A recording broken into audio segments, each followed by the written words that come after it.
friends, this is Rick, and you're seated at the table. And as you can see, I'm mucking around with the opening again, trying something a little different, a little bit like anyway, trying to transition between one thing to the next. Anyhow, Bloodright, Mechwarrior 1666. I was tuned into Red's podcast yesterday for BattleTech, and one of the many topics that came up was of course, a very popular one being Clan Wolverine, or the not named clan.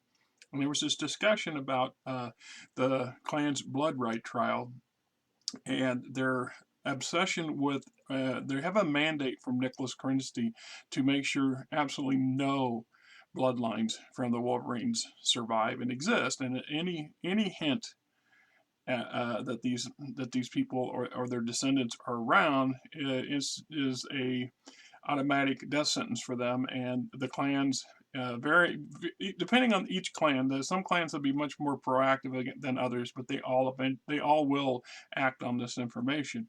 And part of the payout or payback for this is the ability to basically recover that bloodline. So if you can eliminate all the descendants of the tainted bloodline, you can initiate what's called a blood rite and reinstitute a new name. So you get to repurpose that tainted Wolverine blood name and return it to the clan fold, if you will. So if you're a non-blood named clanner, this is a rare opportunity for you to establish a new blood name and get a piece of it to earn another right or a chance to become a blood named warrior or in the clans. At least that's my understanding how that works. And if you know something otherwise, then hey, knock yourself out. This book is a source book created by Blaine Pardoe. Blaine Pardoe is well known in BattleTech circles for having a prodigious amount of novels and short stories. He's also worked on a number of source books and stuff back in the day, so it's nice to see that a writer of his pedigree is also willing to do basically a game module. So this is created for Mechwarrior, of course. I never got an opportunity to play it. By the time this came out, my BattleTech game days were kind of winding down. I was having a harder and harder time finding anybody interested in playing, and so I still was collecting material because I'm kind of weird that way. Anyway, I purchased this thing for $8, $8. And that's where it says here too, $8, right? Yeah, this was 1992, same year I met my current wife, and I was involved in a an RPGA network, Role Player Gaming Association. Was a club that was sponsored by the people who owned and controlled Dungeons and Dragons back in the day, but it was an opportunity to find gamers and game enthusiasts in my area and to play a wider range of games. Unfortunately, I got them to play BattleTech once or twice, but like I said, the group met ideally every weekend, but usually it was every 2 weekends, and there could be upwards of 30 people. So the odds were that we have multiple different games going on at that time, depending on whose house we were at, as well as associated hangers on, people who don't play games but are like our spouses and things like this, who would either be playing other types of games or just doing whatever they were doing. So anyway, Bloodright. By the 31st century, humanity spread to thousands of worlds. A handful of powerful empires, known as the great houses of the inner sphere, waged continual war for the right to rule the stars. Blah blah blah. One man, General Aleksandr Kerensky, not only recognized man, took action against it in 3050. The descendants of the Star League army he led into unexplored space reemerged as the clans engulfing part of the inner sphere in a drive to reach Terra and reestablish the Star Leagues. The clans share a common heritage of their inner sphere, but the passage of time, the Exodus, created a new civilization. Clans, too, have faced horrors and hardships, betrayal, and the conflict of good and evil. This is the way of mankind. The clans faced internal strife when one clan, now known as the Not Named Clan, refused to follow the new order created by General Kerensky's son and heir, Nicholas. This clan was wiped out in a trial of annihilation, and its name erased from clan history. The clans have always believed that the annihilation was not complete and that some of the Not Named Clan escaped. And so Nicholas created a rite to ensure that one day one whose heritage could be traced to those who had betrayed his ideals was found, and one would perish. The rite he created is the Bloodright. The invasion of the inner sphere renewed clan fears of the not named clan had survived. Evidence supported these fears, and now several clans stand poised to fulfill the Bloodright, even if it means death to all those in their path. So, Bloodright is a role-playing adventure set in the Battletech universe in the year 3053. The story unfolds on the Battle of Tukyad and leads to clan player characters on a quest throughout the inner sphere. The quest could lead them to honor and glory or disgrace. How to use the book, margin of success, the story so far. Said here, the members of Clan Wolverine were believed to have survived, were never found, but the Bloodright remained valid. 2 centuries have passed, and still, after every battle, victor scientists case run genetic tests on samples of those defeated, both living and dead, to verify that they do not bear the taint of the not named clan. Think about how so that just goes to show you how deep the obsession the clans have with this sort of thing, of maintaining the purity of their bloodlines and to erase any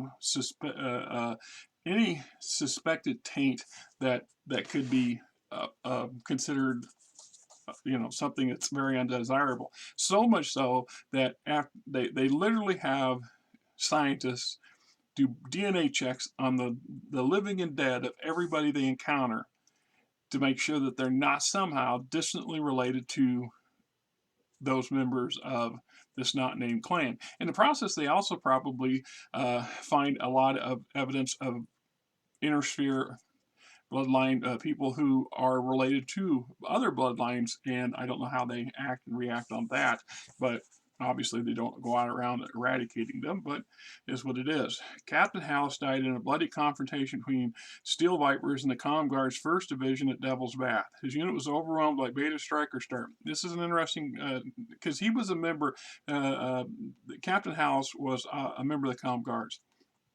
One of the many theories of what happened to the Wolverines after what's left of them managed to escape from Clan Space is that they came back to the Inner Sphere and joined Comstar. Came back to the Inner Sphere, returned to Terra, and folded themselves and their descendants into this organization because that's where a portion of the SLDF that did not go on the Exodus remained. I mean, coincidence? Truth? There's a lot of gray areas. And there's a real good possibility that in reality, we know based on the storied lore now that the Wolverines did manage to escape in some numbers from their clans and clan space. What we don't know is, and we don't have, is that MacGuffin that tells us exactly where they went. I suspect, and I did a video on this that I'm going to post today as well, because I intended that to be my Sunday video anyway, or I'll be posting it. Yeah. Anyway, the one of the many possibilities is that remnants of Clan Wolverine dispersed, and various elements arrived in different locations with different storied endings. The novel in question, which talks about the destruction and the what happened to Clan Wolverine in Clan Space and why they were pursued to such a degree that they were, the very ending has a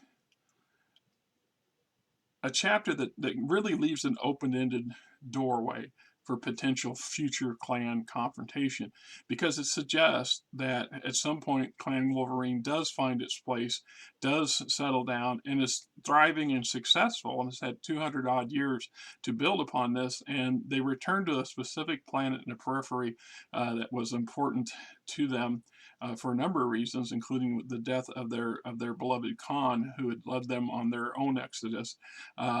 where she's buried, to create this memorial site that includes 16 stone chairs. So if you go by basic clan traditions of a clan or the Khan and the the leader and the number one, number two clans, and is it Saikan? Silkon? I can't remember exactly how it's Sakan, how it's pronounced. That potentially that 8 additional clans or entities thereof have spawned out of the Wolverine Exodus and are out there somewhere with a yet unknown story. Or they came to they did, like some fans believe, that they returned to the inner sphere, successfully blended back into society, and that's where their story ends. So potentially this is one of those possible scenarios. Otherwise, the other possible scenario is the hard truth that not everybody whose family line was part of this SLDF went with them on the Exodus. So it's just be like saying all your brothers and sisters and cousins all decide to go with you to move to an island in the Pacific, except one person. And then 100 years later, your island clan family decides that they can't stand the idea of that other one person's bloodline existing and make a pact to go out and destroy it. And so it's possible that these are just blood descendants that are related to clan Wolverine bloodlines prior to the Exodus, and it was by then ideally would have no bearing whatsoever on the clan principles and justice and mindset. But you're talking to clans, and clans are kind of messed up in the head. They're twisted. This is what makes them the bogeyman, or the actual black hats of a lot of BattleTech for a number of eras. There's a lot of people who really love the clans. I'm not knocking them. I'm just saying this traditionally, they're not good people. Their system, the clan warrior case, is very corrupt in its own way. It's very existence a threat to the rest of their own case system. But that's for another video for another day. So Captain House died in a bloody confrontation, blah blah.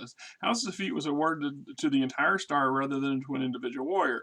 An official inquiry by Steel Viper Khan Natalie Breen determined Borden Hollis was not one of the fugitives of the not named clan. He and his family were simply descendants of a common ancestor, General Frederick Hollis of the SLDF. As you can hear in the background, the wife's having one of those mornings, and the cats want to go outside, and she doesn't want them outside because she doesn't want to chase them around, and so she's now arguing with them. Welcome to my world. General Frederick Hollis of the SLDF. Frederick was one of the original members of the not named clan, but the relatives he left behind the inner sphere survived the hell of the succession wars. The wording of Nicholas Kerensky's Bloodright was put to a test by Khan Breen. A short debate held briefly after the Battle of Tukiad determined that warriors of the Beta Striker Star were indeed entitled to the benefits of the Bloodright, but there were a few strings attached. So the plot synopsis, the whole point of the module. Player characters were the surviving members of Beta Striker Star of the Steel Viper's 250th Assault Cluster of the Viper Guards. They have recovered from the damage taken on Tukiad, are being given a unique opportunity within clans. Because Beta Striker Star defeated an opponent carrying the same genetic legacy one from the not named clan, its members have a chance to earn the right to form their own blood name and house according to the Bloodright. Aleksandr Kerensky and the Grand Council had decreed that in order to fulfill the creed of the Bloodright, members of the Beta Striker Star will travel to the inner sphere, determine if any members of the house bloodline survive, and eliminate them in honorable duels or grand melees. The star members who survive will compete in a trial of Bloodright. In this way, the intent, if not the word, of Kerensky's Bloodright will have been fulfilled. The Viper that achieves this honor earns the right to form his or her blood name. The player characters do not know of any other members of the Hollis family still alive. To determine the identity and location of any heirs, the team must penetrate the Comstar data depository on Morgs, where the information they need is stored. They also discover at this point that they are not alone in their Bloodright quest. A star of Clan Novacat warriors is determined to wipe out the remaining Hallis family members first. Borden is survived by a daughter and 2 sons. Kristen Hallis is a combined citizen living on Rootback. As a lieutenant of the 1st Rootback Armored Defense Regiment, a local garrison unit, she commands a company of ground armor. When the player characters arrive, her unit is on extended maneuvers in the outback region of the planet. Almost immediately upon landing at Rootback, the team finds itself under scrutiny and then attacked by the locals who have deep hatred of the clans. They also discover that the unit from the Clan Novacat is en route back searching for Kristen Hallis. Novacat Star Commander Karen challenges the players, etc., etc. So getting started, introduction, heat of the battle, a little bit of our map here, strike on morgues, the situation. Team's first task for fulfilling the blood rites determine if any members of the house will still survive. This information is only available from the Commissar Data Depository on morgues. Counter against the player character's arrival at morgue's jump point, they must immediately decide how to deal with the small Comguard garrison posted there. Once they have penetrated the facility earlier, I've got to go deal with this. Let me see if I can pause. Well, hopefully this thing resumed. Problem is, in a nutshell, on a personal level, we have a number of cats. We have 3 of our own. We have 2 that belong to the neighbors, but they ignore them, and they basically live here most of the time.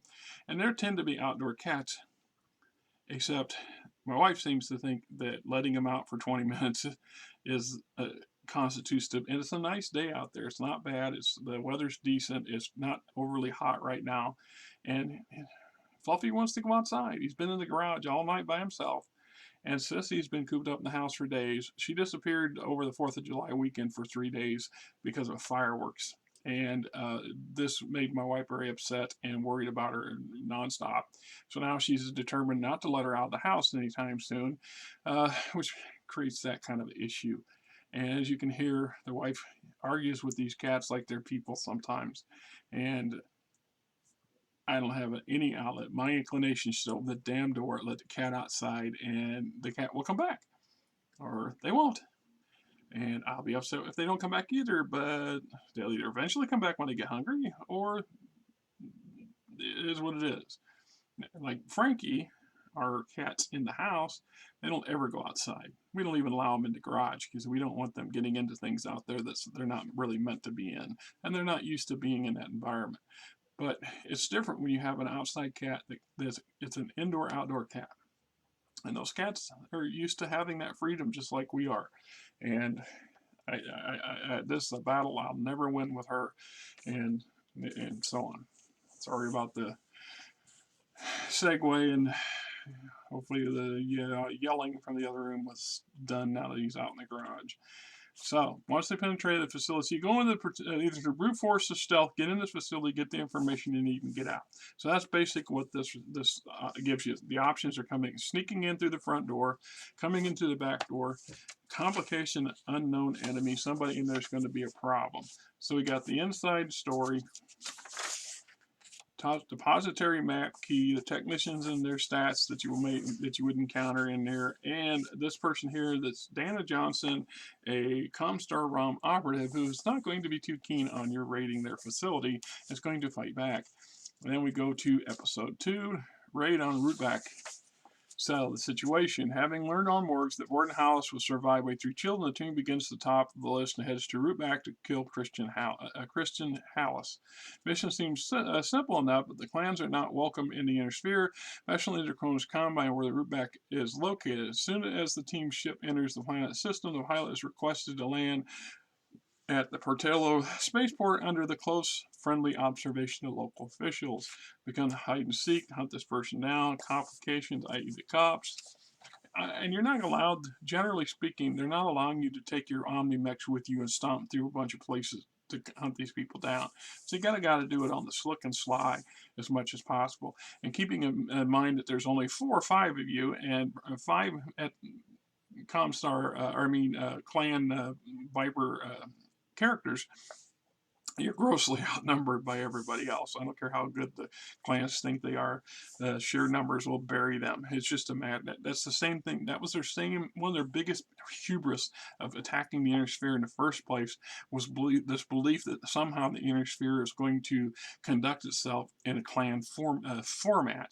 And so when that didn't occur, no matter how outraged and upset the clanners were, at the end of the day, that there was no scenario where the invading clans were going to succeed and conquer the inner sphere. It's just sheer numbers. You can have a lot of bad mechs. A lot of people love to hate on the urban mech, but you put 20 urban mechs in the field, they're going to take out any mech design you want to name. Just sheer attrition will take its toll. Unless they're unarmed and unmanned and just sitting in a row for your guy to shoot, those 20 urban mechs are going to wipe you out. It's the same scenario. It's just like their logistics. The clan's logistic system was dodgy at best and extremely long. And most of the clans poo-pooed it. They didn't really think they would have to need it. Somehow they were just going to get everything they needed from the inner sphere, and the inner sphere was going to easily calculate to the superiority of their bloodline. And it didn't work that way. Meanwhile, the inner sphere, who's been fighting each other for hundreds and hundreds of years, has a massive amount of resources to tap into to throw out a single group of foes. And this is something, once again, that the clans found, much to their horror, if they were smart enough to realize that they should be horrified. And the sheer volume of production of the inner sphere combined. I mean, if you took the entirety of clan space and all of its worlds, it's going to make a small province in the Free Worlds League or some other big house. It's just the sheer size and production capability. It's the same problem happened in World War II when the Germans horked off enough people, including both Russia and America, to get on board. They were doomed. There was no real possibility of the Nazis retaining power and staying in power at that point. And no matter how high-tech or good their weapon systems were, the West could outproduce them in sheer numbers. You put a tiger in the field, we're going to put 20 Pattons in the field. Enough Shermans are going to roll over your tanks. Your tank's going to run out of ammo, going to run out of fuel, going to run out of armor, and then the 15th Sherman comes over the hill, and you're screwed. It's just, that's the way it was. And the same thing applies to the clans now. Another one of those discussions that happened on the podcast was that the truth to Tukia was actually what saves the clans. It didn't save the inner sphere, not really. The inner sphere was gaining traction. It was developing technology. Yes, they were taking some hellacious losses and beating if the war had continued, but eventually numbers always went out in this scenario, unless the inner sphere surrendered, which that wasn't likely to happen. The numbers were going to wear out and went out, and they would just literally bury the clans. The clans could not produce enough replacements fast enough to replace the sheer amount of muscle and firepower that the inner sphere can put in the field and continue to replace. So the same situation. If you get this lull of 15 years, gives the inner sphere clans a chance to dig in, to develop industry, to support their war machine, and to remove themselves from clan space. One of the smartest things they do is, however you want to look at it, whether the home world clans kicked them out or whatever, the majority of the inner sphere clans migrate to the inner sphere, and here we are 100 years later and still neck deep in them. So anyway, situation, cops, Ruback police, event number 2, babes in the woods. Players have learned enough to know that their first arm is attempting to capture the Nova Cats. They should realize this Nova Cat unit is the same one that raids Morgs. Two forces currently circling each other. Well, I guess you're allowed to use your mechs. I stand corrected. That makes sense. Event 3, a matter of honor. As the trial possession ends, An armored company arrives, one lance commanded by Chewie Christian Hallis. The armor's arrival means a battle in the present. The first presents the first opportunity for the player characters to fulfill their blood rite. Unfortunately, Star Commander Karen is a poor winner and a poor loser, so whenever results the last event, so the Nova Cats are going to stick their noses into it. And then we have our battle, complication, betrayal. Whether the Nova Cats win or lose, their interpretation of Clan Wall pushes the limits of acceptable combat. Game Master may use this complication against the team if they win the battle against Christian Hallis as a payback of sorts. The Nova Cats will covertly single a lance of armor from the 1st Rootback Regiment, relaying the position of Steel Clan Viper Star. Player characters believe their troubles are over and so take no special precautions on their way back to the dropship. They are ambushed by reinforcements. All right. Okay, episode 3, Old Foes and New, the situation. The journey to the current home of Leonard Hallis takes the team to Northwind and the Federated Commonwealth. The planet is heavily garrisoned by the elite Northwind Highlanders who consider the arrival of the lone clan dropship a small threat. Nonetheless, the player characters are ordered to land immediately at the secured spaceport. The Highlanders have provided an escort of a dozen aerospace fighters to make sure the dropship pilot does not get confused. Upon landing, the team and its vessel undergo immediate inspection. Residents of Northwind have a good reasons to be suspicious. The player characters will have discovered that reason if they succeed in their mission. So event 1 is a lukewarm reception. The player characters meet Gunther Voss, a civilian inspector who shifts the main airlock. Blah, blah, blah.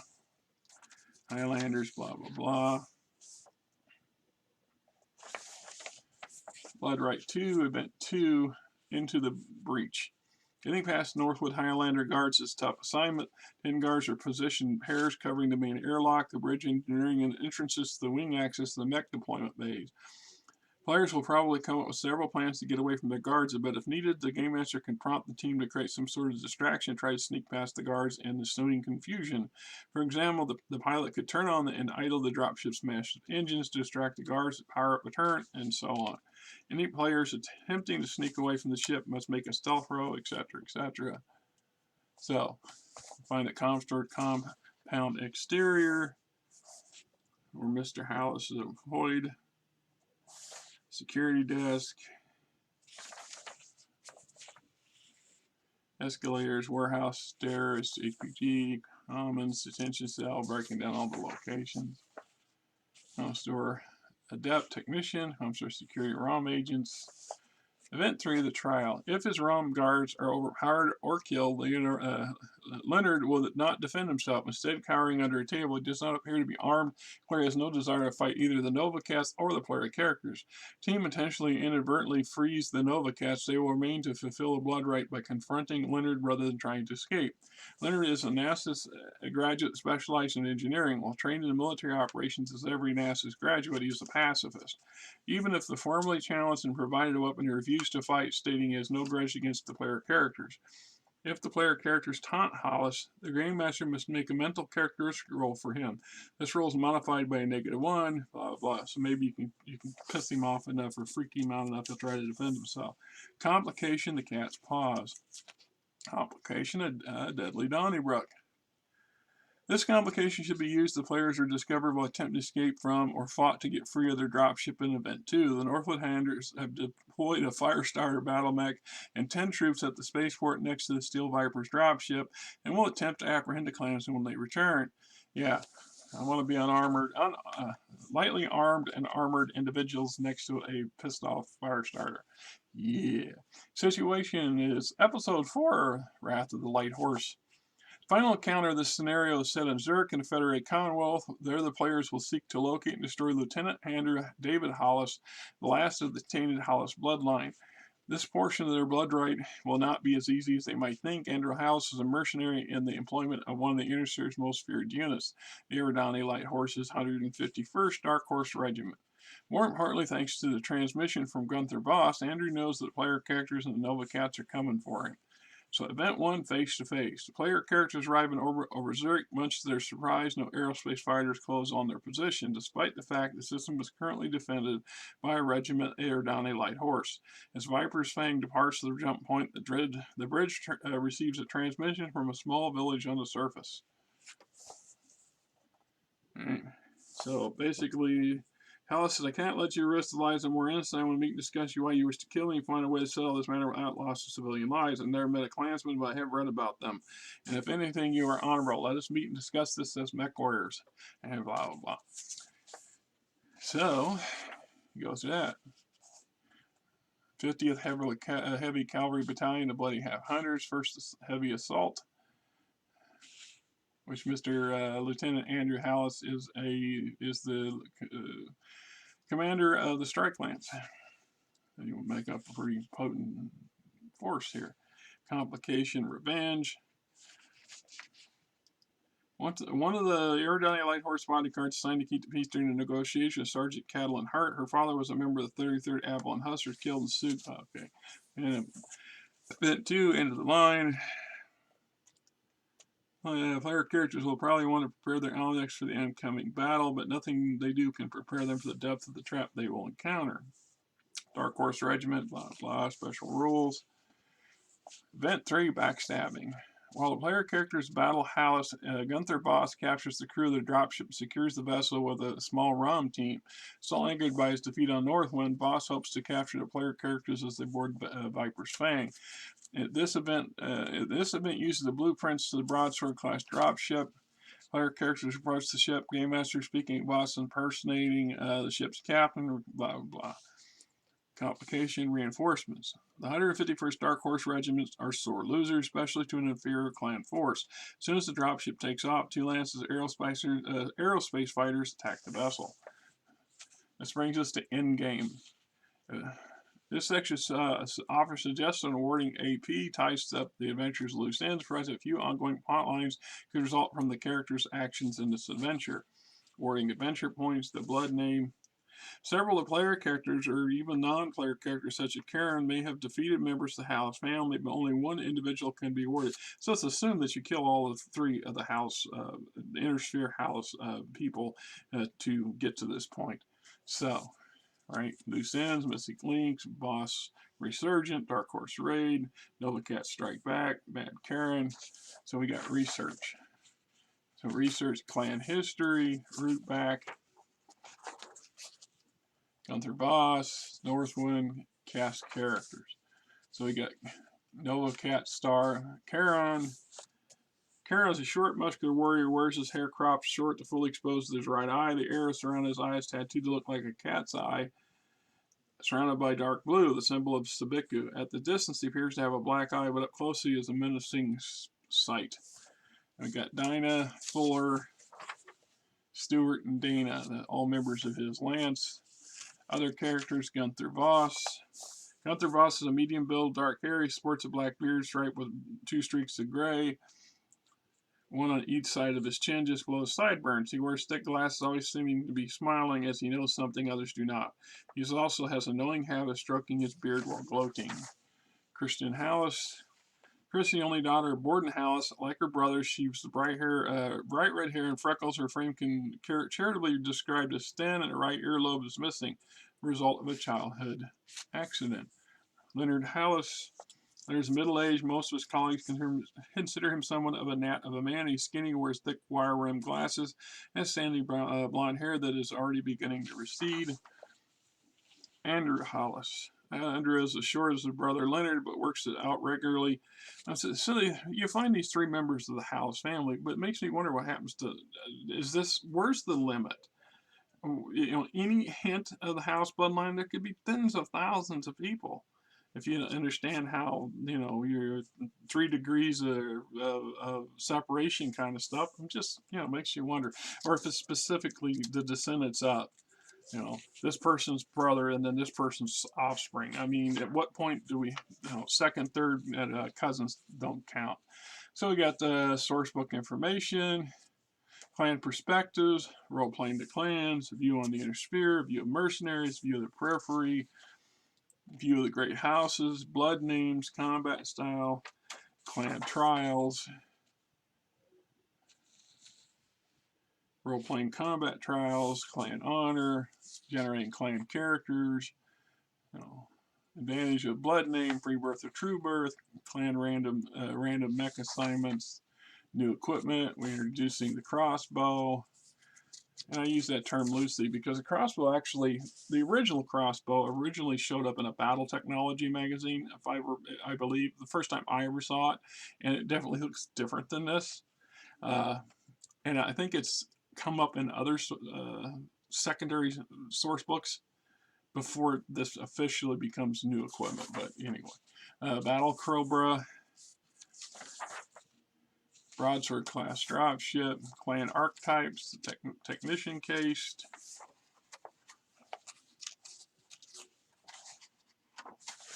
I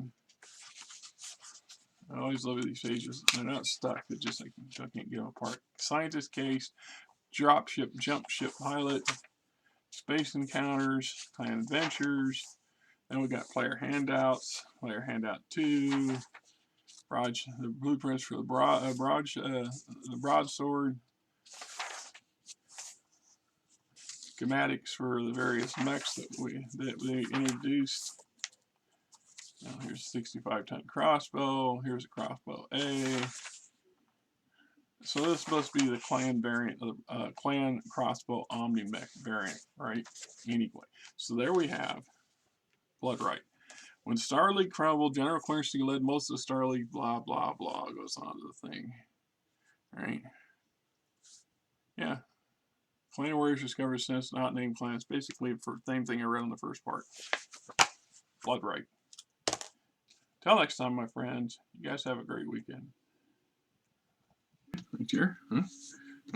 Yeah? No, you can't have my notes. Yeah? Right here? Ooh, ooh, ooh. Yeah? Yeah, you're a pain in the butt. Yes, you are. Yes, you are. Yeah? Yeah? Falling over and knocking.